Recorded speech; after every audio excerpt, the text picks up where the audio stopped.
Informatique. Votre rendez-vous hebdomadaire consacré à toutes les nouveautés informatiques et technologiques.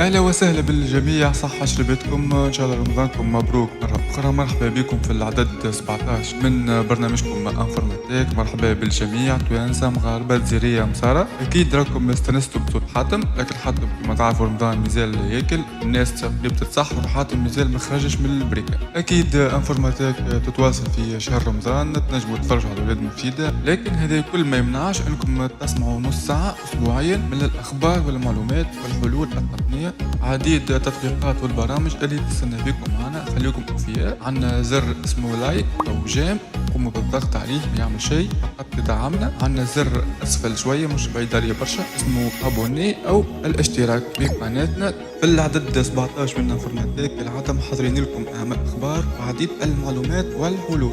نمشيو توا ديريكتومون الى السومير. في الجزء الاول من انفورماتيك هاي تك نيوز، الفقره اللي نقدموا لكم فيها عديد الاخبار التقنيه في العالم. حاتم باش يحكينا على مبيعات الهواتف الجوالة اللي سمارت فون. في الخبر الثاني باش يحكينا على قرصنة الباز دو دوني متاع اهم برامج الحماية اللي كود سورس. وفي الخبر الثالث باش نجيكم يعني ان شاء الله باش نقدم لكم قائمة بالهواتف اللي خرجت مؤخرا واللي هي متوافقة مع اندرويد كيو او اندرويد 10. والخبر الرابع في هاي تك نيوز يتعلق بفضيحة مارك زوكربيرغ وإمكانية طرده من فيسبوك. في الاستيس دو لا سومين أو المعلومات والشروحات، حاتم باش يقدم لنا شرح لمصحف نور لنظام ويندوز. ونختموا انفورماتيك واستيس دو لا سومين مع تطبيق مسلم برو نقدمه لكم ان شاء الله بالشرح النسخة المدفوعة. جميع البرامج والتطبيقات الرابط شكون اسفل الفيديو. قوموا بالتحميل، قوموا بالاشتراك والتعليقات ومشاركة الفيديو ليوصل إلى أكثر عدد ممكن من المتابعين. خليكم أوفياء معنا، إن شاء الله عنا جديد الجمعة الجاية، استنونا. خليكم أوفياء. أول نمشيو نسمعوا هاي تك نيوز.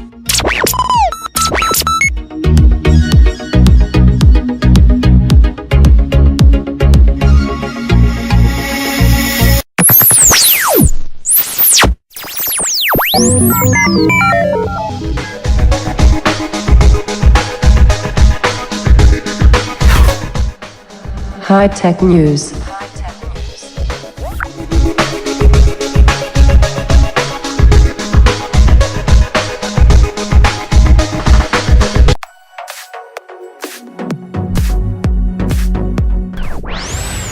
اهلا وسهلا بكم، مرحبا بالجميع. ثم في الاستماع لفقرة هاي تك نيوز واللي باش نحكي لكم فيها على 4 من اهم الاخبار اللي شدت الاسبوع الفارط في عالم التقنية. إذن خبرنا الأول هو تراجع مبيعات الهواتف في الثلاثي الأول من 2019، وهو تراجع ب 6.2% بارابور ل 2018، اللي هو بدو في حد ذاته كان فيه تراجع ب 4.1% بارابور ل 2017، اللي زاد هو كان فيه تراجع ب 3.5%. يعني السنوات الثلاثة الأخيرة باقي المبيعات متاع سمارت فون في تراجع كبير. ونلاحظوا أنه مستفيد الأول من تراجع مبيعات الهواتف الذكية هو هواوي، اللي انتقل إلى المرتبة الثانية مباشرة بعد سامسونج. يعني نشوفوا أنه الشركة الصينية باقية تكتسح في المراتب الأولى. والإحصائيات هذه خرجت من شركة EDC. يعني هذا أخبرنا الأول. خليكم مع أخونا محمد في الخبر الثاني وأني راجع. ميرسي جدولة. أهلا بالناس الكل، مرحبا بكم في الهاي تك نيوز. مباشرة الخبر الثاني. خبرنا الثاني يتعلق بالإعلان على 8 هواتف سمارت فون جدد متوافقين مع أندرويد كيو أو أندرويد 10. المدة الأخيرة تم إطلاق النسخة بيتا أو النسخة التجريبية من أندرويد كيو في انتظار 3 نسخ بيتا أخرين قبل الإطلاق النهائي للنسخة في أوت 2019 إن شاء الله. بالمناسبة هذه شركة هواوي وأونور قدموا الهواتف نتاعهم كومباتيبل متوافقين مع اندرويد 10. قائمة الهواتف بالنسبة لهواوي: هواوي بي 30 برو، هواوي P30، هواوي مات 20 إديسيون بورش، هواوي مات 20 برو، هواوي مات 20، هواوي مات إكس. بالنسبة للهواتف اونور عندنا اونور فيو 20 واونور ماجيك 2. وهكا نرجع الكلمة لصديقي حاتم باش يعطينا الخبر الثالث. تفضل حاتم عندك. بارك الله فيك. إذا خويا محمد، خبرنا الثالث هو أنه دروا كود سورس 3 من الأكواد البرمجية متاع مضادات فيروسات من الولايات المتحدة تم تسريبهم، وهم توا محطوطين للبيع في الدارك ويب. اللي قام بالفعل هذه هو FXMSP، اللي هذا جروب دو بيرات معروف من 2017 بدا الانفستيسمون نتاعو. الجروب هذا حاط اون فونت 30 تيرا اوكتي من لي دوني بيرسونيل للبيع على الدارك ويب بسعر $300,000.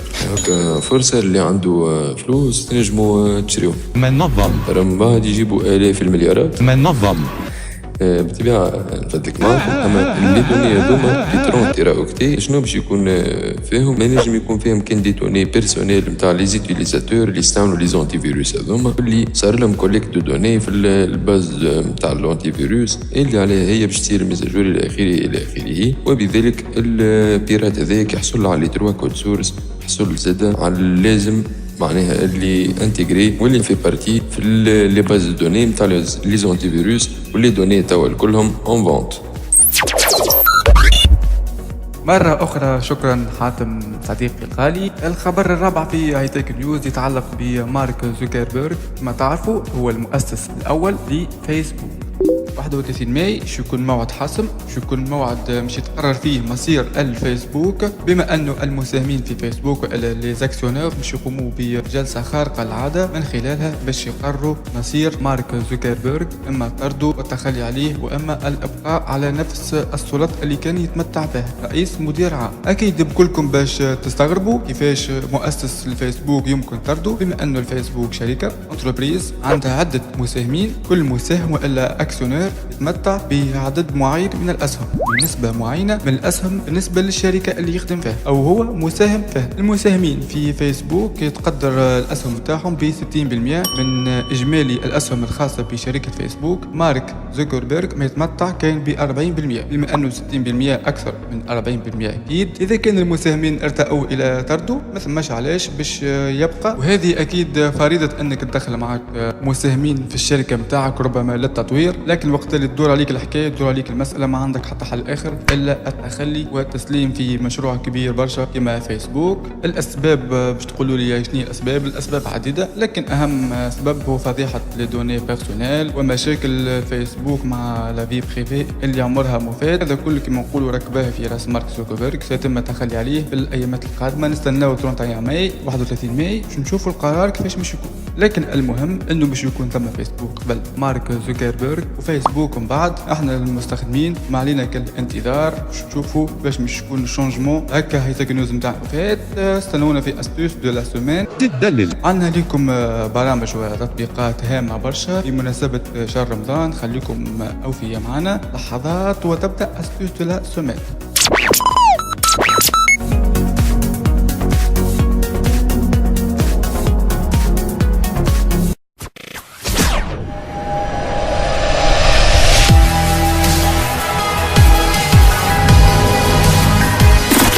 Astuce de la semaine.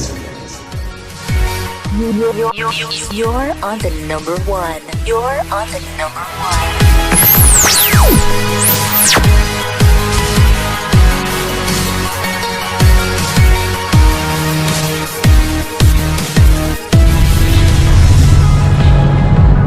Astuce de la semaine.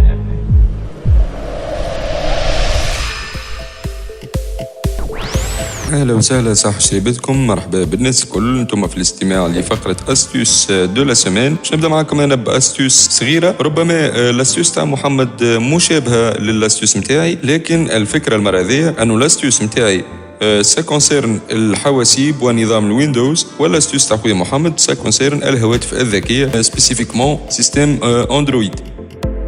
اذا الابليكاسيون نتاعي واحنا في شهر فضيل قررت انا ومحمد باش نعمل لكم دوز ابليكاسيون يعاونونا لكسب المزيد من الحسنات في هذا الشهر الفضيل. بالنسبه للابليكاسيون هذه اسمها مصحف نور على الحاسوب، باش نخلي لكم الرابط نتاعها. هي ابليكاسيون فلاش ما تستحقش حتى تثبيت، فقط تقوموا بتحميل البرنامج هذا وتفكوا الضغط عليه خاطر هو مجلد كامل. تفكوا الضغط ونضغط على الفيشي اللي معناه موجود في الدوسي اسمه نور.exe. اذا باش نضغط اونتري وباش نسمعوا مع بعضنا لا ديمونستراسيون نتاع كيفيه استعمال البرنامج. انا توا ضغطت اونتري كيف تسمعوا. هي ابليكاسيون فوليمينوز شويه، نستناو الاكزيكيسيون الاولى. اول مره باش نستعملوا الابليكاسيون باش تكون تاخذ شويه وقت بالطبيعه، 10 الى 15 ثانيه. الابليكاسيون هذه فيها عده مزايا، فيها الاستماع للقران وقف لله تعالى لعموم المسلمين، جميع الحقوق محفوظة لمصحف برامج نور إلا لمن أراد نسخه وتوزيعه مجانا فساهم في نشر الخير. الأجزاء الجزء الأول. إذا نحن ننسخ وننشر مجانا فقط كما قال الأستاذ من شركة برامج نور، فنحن نساهم فقط في نشر الخير إن شاء الله. إذا حلينا البرنامج، سمعنا الرسالة الترحيبية، قمت بالضغط على زر المسافة اسباس ولا سبيس لتخطي إعلان البرنامج، والآن نحن في الواجهة الرئيسية. خلينا نعطيكم شوية المزايا نتاع مصحف نور باش تبدأ الأمور واضحة. مصحف نور هو مصحف ليس ككل المصاحف، حيث أن المصحف هذا يمكننا من الاستماع للقرآن الكريم ب5 قراء مع إمكانية إضافة قراء آخرين. يمكننا من حفظ القرآن، يمكننا من قراءة القرآن، يمكننا من تعلم الترتيل وتجويد القرآن. هذا الكل باش نشوفوه خطوة بخطوة. الواجهة الرئيسية كما عملت أنا اونتري، من بعد ضغطت على اسباس لتخطي اعلانات المطور. الان نحن في الواجهه الرئيسيه وباش نقسموها في اذهاننا بنافذتين افتراضيتين. النافذه الاولى اللي احنا فيها توا خلينا نستعرضها. هذا وانا اتحرك بالسهم الاعلى والاسفل، موجوده اول خيار للتحكم في خيار الاجزاء، نتحرك بالسهم الايسر والايمن إلى آخره. وتحت الأرباع معناها نستطيع قراءة بالجزء أو بالربع.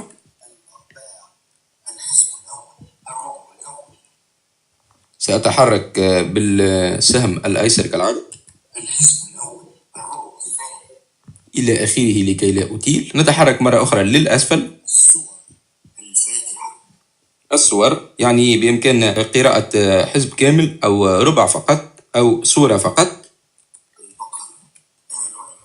أكيد أنا نتحرك تو بالسهم الأيسر للتنقل بين الصور ولا للتنقل بين الاختيارات عامة في هذا البرنامج. وبالسهم الأسفل مرة أخرى أتحرك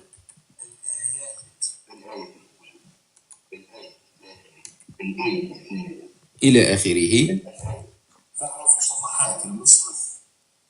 الصفحة الأولى.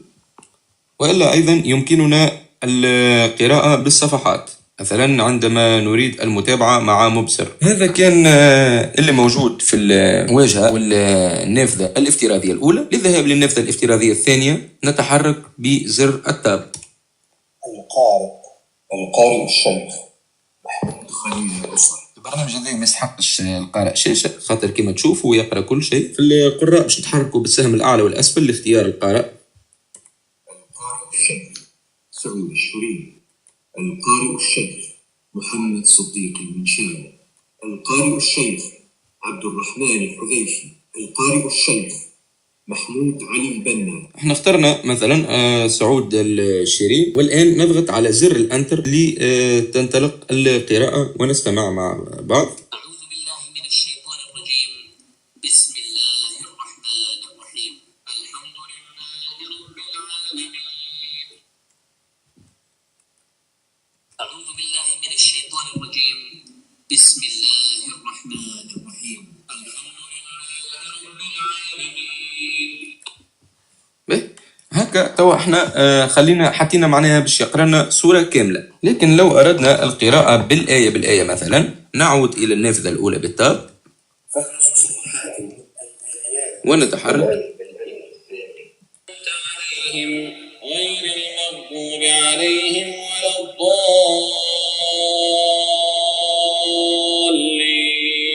وكان هذا استعراضنا لبرنامج مصحف نور اللي كما شفتوا المزايا نتاعو متعدده ويعاوننا في هالشهر الفضيل. الرابط باش نخليه لكم اسفل الفيديو. ما تنساوش تعملوا جيم كومونتي سابوني بارتاجي اذا كان عجبتك الحلقه هذه نتاع انفورماتيك. خليكم مع اخونا محمد في استعراض برنامج مسلم برو. ان شاء الله عجبتكم الاستوديو هذه. ما تولناش عليكم. باي باي. نتقابلوا ان شاء الله في الحلقه الجايه في نصف رمضان ان شاء الله دائما مع الجديد. تفضل سي محمد. السلام عليكم. مرحبا بالجميع على وسائل في الاستوس دو لا سومين، الفقرة الثانية من برنامجكم الأسبوعي انفورماتيك. في بداية نحب نقول لكم إن شاء الله رمضانكم مبروك، صحة فطوركم، صحة شربتكم كان كملتوا تعشيتوا. كالعادة انفورماتيك تتواصل في رمضان حتى شيء ما ينجم يوقفنا باش نتعرفوا مع بعضنا على تطبيق مسلم برو، تطبيق إسلامي يعنى بالشؤون الدينية، يشمل عديد الأدوات والخدمات اللي متعلقة بالدين من الأذان، القرآن، التسبيح، الزكاة، أوقات الإفطار والإمساك. عديد الأدوات الخاصة بالشؤون الدينية إن شاء الله باش ينال إعجابكم أكيد. إن شاء الله باش نتعرفوا على كيفية ضبط الإعدادات متاعو. تطبيق يمكنك من الاستماع من الأذان في الوقت الحقيقي والمناسب بالملي، معناها ما ثماش تأخير، ما ثماش إشكال مع الأذان في الوقت المناسب للمكان اللي أنت مقيم فيه.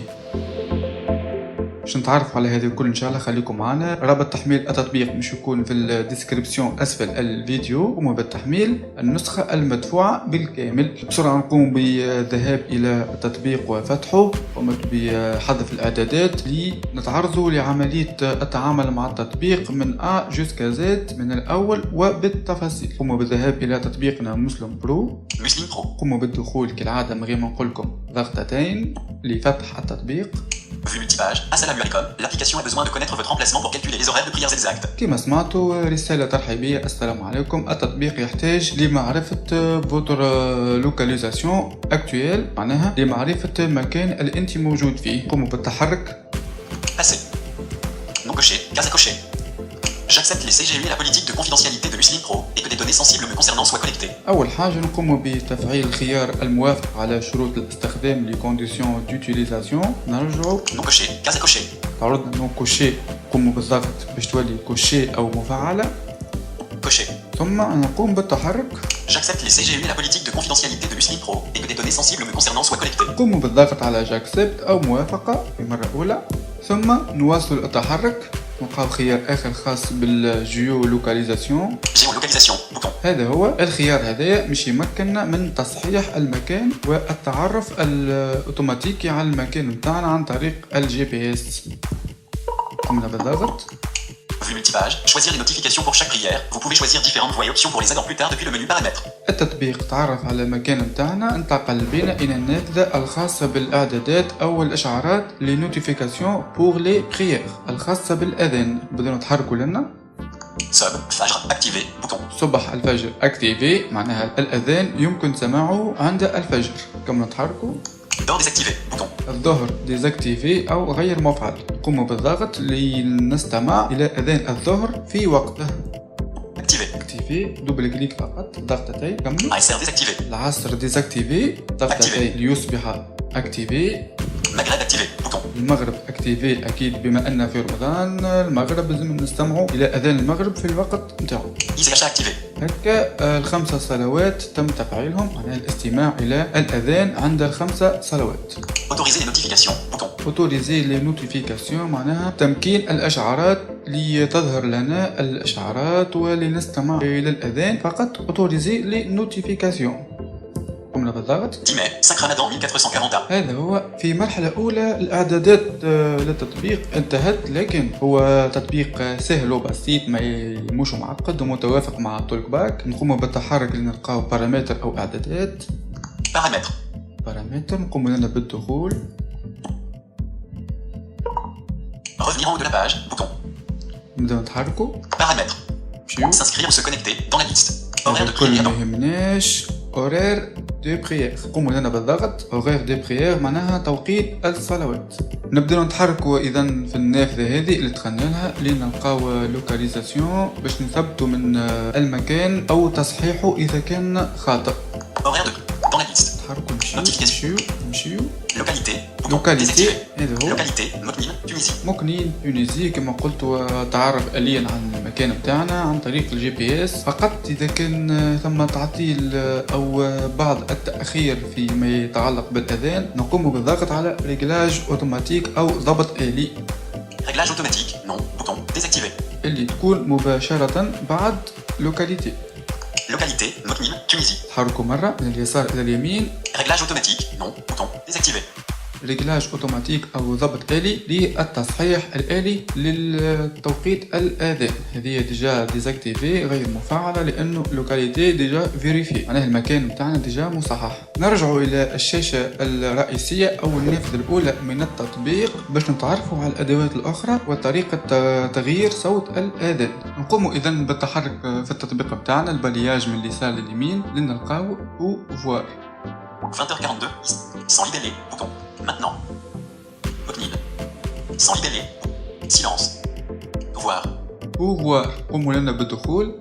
Revenir en haut de la page, bouton. لنا باش نلقاو عنا جميع الصلوات. قوموا بالضغط على الصلاة ثم اختيار الأذان لكل صلاة على حدة، معناها كل أذان كل صوت خاص بكل صلاة. شوفوا بعض العملية نضغط. Moknil. Partagé. Horaire mensuel. Sans libellé. Vendredi 10 mai. 5 Ramadan 1080. Sans libellé, bouton. Sub, Fajr, 3h38, dans la liste. هذا أذان الصباح، نزيد نتحركوا. Goro, 5h16. هذا أوقات الشروق. Dor, midi 13. هذا صلاة الظهر. قوموا على سبيل المثال الدخول هنا، الضغط على صلاة الظهر. شوف العملية. Revenir en haut de la page, bouton. نبداو نتحركوا. Notification, pré-notif, Adam. Aucun. إذا كان نحبوا نقوموا بقفل الأذان نختاروا aucun أو لا شيء. Silencieux, bip par défaut. Sans libellé, bouton. باهي لنا باش نسمعوا انواع او اصوات الاذان المختلفه. بعد كل اسم اذان عندنا بوطون سون ليبيلي او زر غير مصنف.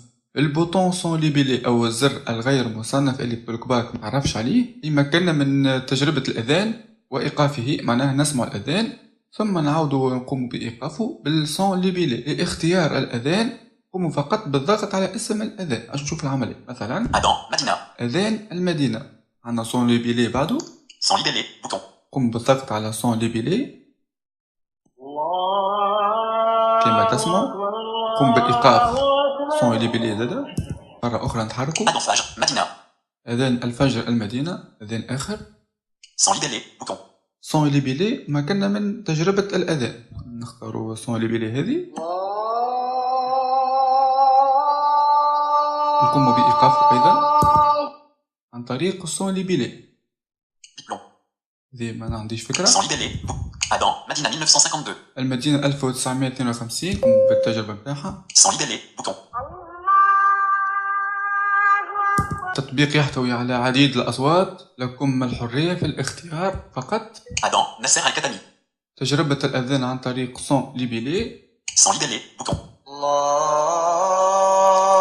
الإيقاف عن طريق نفس الزر سون ليبيلي. لاختيار الأذان نقوم بالضغط على اسم الأذان، مثلا Adon Fajr, Mansour Zahani Fajr. نقوم باختيار الأذان هذا على سبيل المثال، نقوم بالضغط عليه فقط. مثمش مؤشر على أنه تم الاختيار، نقوم فقط بالضغط على اسم الأذان وسيتم اختياره آليا. نقوم بالعودة إلى الخلف. Aïsser, 15h59. نفس العملية لبقية الصلوات، نختار الأذان ثم الأصوات تجربة عن طريق سون ليبيلي والضغط على اسم الأذان لاختياره. هذه هي العملية بسيطة وما تسحقش برشا عقل.